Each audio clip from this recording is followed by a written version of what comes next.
गणपती बाप्पा मोरया, पुढच्या वर्षी लवकर या, असा जयघोष करीत लाडक्या गणरायाला भावपूर्ण निरोप देण्यात आला। दरवर्षीप्रमाणे नगर परिषदेच्या आव्हानाला प्रतिसाद देत गणेश मूर्ती दान करण्यात आले। शेकडो गणेश मूर्तीचे संकलन करण्यात आले। सकाळपासून गणेश विसर्जन करण्यासाठी नागरिकांची लगबग चालू होती।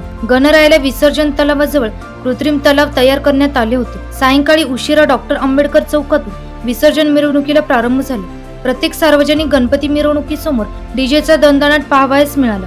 मिरवणुकीत मोठी गर्दी दिसून आली। लेझर लाईटच्या झगमगाटात मिरवणुकीची भव्यता दिसू लागली। त्र्यंबकेश्वरचा राजा मंडळाच्या वतीने नृत्य पथक मिरवणुकीचे आकर्षण ठरले। भव्य नंदीवर दिप्पाड शिवशंकराची प्रतिमा व भोलेनाथांच्या गणांचे नृत्य मोबाईलमध्ये घेण्यासाठी गर्दी दिसून आली। शिवनेरी धर्मशाळेसमोर नगर परिषदेच्या वतीने प्रत्येक गणेश मंडळाचे स्वागत केले। कुशावर्त चौकातील श्री सिद्धिविनायक सामाजिक कला व क्रीडा मंडळाच्या वतीने सालाबादप्रमाणे 11 क्विंटलचा सात्विक महाप्रसाद वाटण्यात आला।